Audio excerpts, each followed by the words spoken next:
وضو کرنے سے اور وضو کے پانی سے گناہ دھل جاتے ہیں۔ حدیث شریف ملاحظہ کریں کہ کس طرح سے وضو کرنے اور وضو کے پانی سے گناہ دھلتے ہیں۔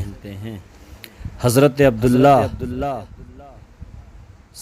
صابحی رضی اللہ تعالیٰ عنہ روایت کرتے ہیں کہ ہمارے آقا رحمت عالم نور مجسم صلی اللہ تبارک و تعالی علیہ وسلم نے ارشاد فرمایا کہ مسلمان بندہ جب وضو کرتا ہے تو کلی کرنے سے منہ کے گناہ گر جاتے ہیں، اور جب ناک میں پانی ڈالتا ہے اور ناک کو صاف کرتا ہے تو ناک کے گناہ نکل جاتے ہیں، یعنی دھل جاتے ہیں، اور جب بندہ منہ دھوتا یا اس کے چہرے کے گناہ دھوتا ہے تو اس کے چہرے کے گناہ یہاں تک کہ پلکوں کے گناہ نکل جاتے اور دھل جاتے ہیں، اور جب بندہ ہاتھ دھوتا ہے تو ہاتھوں کے گناہ دھل جاتے ہیں، حتیٰ کہ ہاتھوں کے ناخنوں کے گناہ نکل جاتے ہیں، اور جب بندہ سر کا مسح کرتا ہے تو سر کے گناہ نکل جاتے ہیں، یہاں تک کہ کانوں کے گناہ نکل گئے، اور جب پاؤں دھوتا ہے تو پیر کے گناہ نکل گئے، یہاں تک کہ پیروں کے ناخنوں سے گناہ دور ہو جاتے ہیں۔ سبحان اللہ، سبحان اللہ۔ اس طرح سے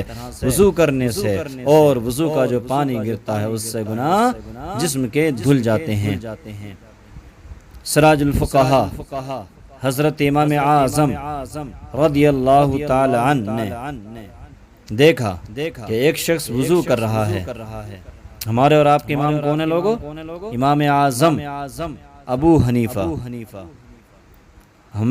ہمارے لوگوں کو جن امام کی اقتداء کرتے ہیں ان کا نام بھی یاد نہیں، اس لیے نام یاد کیجئے۔ امام اعظم، ان کا نام نعمان ہے۔ کیا نام ہے؟ نعمان بن ثابت امام اعظم کا۔ بہرحال اپنے امام کو جاننا چاہیے۔ امام اعظم فرماتے ہیں، امام اعظم رضی اللہ تعالیٰ عنہ نے ایک شخص کو وضو کرتے ہوئے دیکھا کہ وہ وضو کر رہا ہے اور اس کے اعضاء وضو سے زنا کے گناہ گر رہے ہیں۔ اللہ اکبر۔ اس شخص کو آپ نے بلایا اور ارشاد فرمایا، اے فلاں، تو زنا کی خطا کا مرتکب ہے، تو نے زنا کا گناہ کیا ہے۔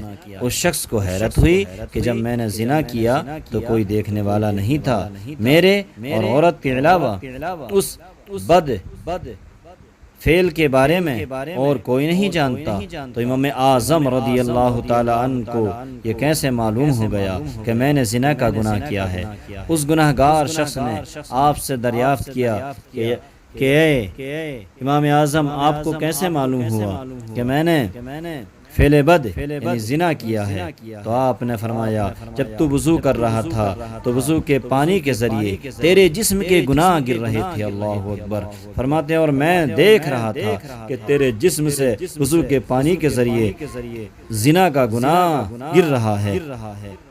اے لوگو، سامعین و ناظرین حضرات، اس نورانی واقعے سے پتہ چلا کہ وضو کا پانی تمام گناہوں کو دھو ڈالتا ہے۔ وضو کرنے سے انسان کے جسم کے گناہ نکل جاتے ہیں۔ اس لیے ہمیں چاہیے کہ جب وضو کریں تو کامل وضو کریں، ناقص وضو نہ کریں۔ آدھے دھوئے ہاتھ، آدھے چھوڑ دیے، آدھے پیر دھوئے، آدھے پیر چھوڑ دیے، ناک میں پانی ڈالا تو ناک کی نرم ہڈی تک پانی نہ پہنچا، منہ میں کلی کی پورے طور پر غرارہ نہ کیا۔ اس طرح سے لوگوں نہ کیا کریں، بلکہ پورے طور پر ہاتھ دھویا کریں، پورے طور پر کلی غرارے کے ساتھ کیا کریں۔ ناک میں پانی پورے طور پر ناک کی نرم ہڈی تک پہنچ جائے۔ صرف ناک میں پانی لگانے کا نام وضو نہیں ہے، بلکہ پورے طور پر ناک کی نرم ہڈی تک پانی پہنچ جائے تاکہ ہمارے گناہ دھل جائیں۔ اور اے لوگوں سنو، ایک بات ہمیں یہاں آپ کو یہ بتانا ہے، اور اس واقعے سے یہ بات معلوم ہوئی کہ اللہ تبارک و تعالی اپنے نیک و محبوب بندوں کو کس شان کا علم عطا فرماتا ہے کہ ان کی نگاہ سے گناہگار کا گناہ بھی پوشیدہ نہیں رہتا۔ یہ حضرت امام اعظم رضی اللہ تبارک و تعالی عنہ کا علم غیب ہے۔ سبحان اللہ۔ اس طرح کا علم اللہ نے عطا فرمایا کہ زانی وضو کر رہا ہے اور ایک اللہ کا ولی، وقت کا امام، اس شخص کے وضو کے قطرات میں گناہ کو ملاحظہ کر رہا ہے۔ اللہ تعالیٰ نے حضرت امام اعظم رضی اللہ تعالی عنہ کی نگاہ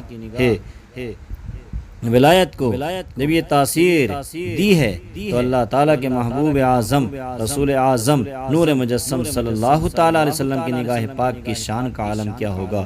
اسی لیے خوب فرمایا پیارے رضا اچھے رضا ہم سب کے رضا امام احمد رضا خان فاضل بریلوی نے، جس طرف اٹھ گئی دم میں دم آ گیا، اس نگاہ عنایت پہ لاکھوں سلام، مصطفیٰ جان رحمت پہ لاکھوں سلام، شمع بزم ہدایت پہ لاکھوں سلام۔ اے لوگو، یہ امام اعظم رضی اللہ تبارک و تعالیٰ عنہ کی شان ہے، کس شان کے ہمارے امام ہیں۔ اللہ نے کیسا علم عطا فرمایا ہے کہ بدکار، بد فعل برا کام کرنے والا، زنا خور وضو کر رہا ہے اور آپ کو اس کا جو فعل ہے، اس کا جو برا کام ہے وہ وضو کے قطرات میں نظر آ رہا ہے۔ سبحان اللہ، ایسے ہی اللہ والے ہوتے ہیں۔ اے لوگو، وضو کے پانی سے اور وضو کرنے سے گناہ دھل جاتے ہیں، گناہ ختم ہو جاتے ہیں، گناہ مٹ جاتے ہیں۔ اس لیے جب آپ وضو کیا کرو تو پورے طور پر کامل وضو کیا کرو، یوں ہی آدھا پیر آدھا ہاتھ مت دھویا کرو، بلکہ پورے طور پر وضو کسی اچھے انسان کو، دیندار انسان کو دیکھ کر سیکھ لو۔ نہیں آتا تو اس کے سامنے وضو کر کے اسے بتاؤ کہ حضرت ذرا میرا دیکھ لیں ایک مرتبہ کیسے میں وضو کرتا ہوں، میرا وضو کامل ہے یا نہیں، صحیح وضو کرنا مجھ سے آتا ہے نہیں۔ اور یہ بالخصوص اس چیز پر توجہ دیں کہ وضو کے اندر جو 4 فرض ہیں اس میں تو کوئی کمی واقع نہیں ہو رہی ہے۔ اگر چاروں فرضوں میں سے ایک فرض چھوٹ گیا یا کمی واقع رہ گئی تو نماز بھی ادھوری رہے گی، ناقص رہے گی۔ اس لیے کسی اچھے پڑھے لکھے کو اپنے وضو کو دکھا لیا کریں کہ میں وضو جو کرتا ہوں اس میں میرا وضو میں فرض ادا ہو جاتے ہیں نہیں، سنت ادا ہوتی ہیں یا نہیں۔ اس طرح سے آپ دکھائیں گے تو انشاءاللہ وضو کے فرض بھی ادا ہو جائیں گے، سنتیں بھی ادا ہو جائیں گی، اور جو مستحبات ہیں وہ بھی کسی دیندار شخص کو دکھانے سے یا اس کو جاننے سے انشاءاللہ آپ کو یاد ہو جائیں گے، حل ہو جائیں گے، اور پھر جو کمی ہے وہ دور ہو جائے گی، وہ کمی آپ بعد میں نہیں کریں گے۔ اس لیے وضو کریں تو کامل کریں، نماز پڑھیں تو کامل پڑھیں، تاکہ اللہ کی بارگاہ میں آپ کے حاضر ہونے کا، نماز پڑھنے کا پورا ثواب دیا جا سکے۔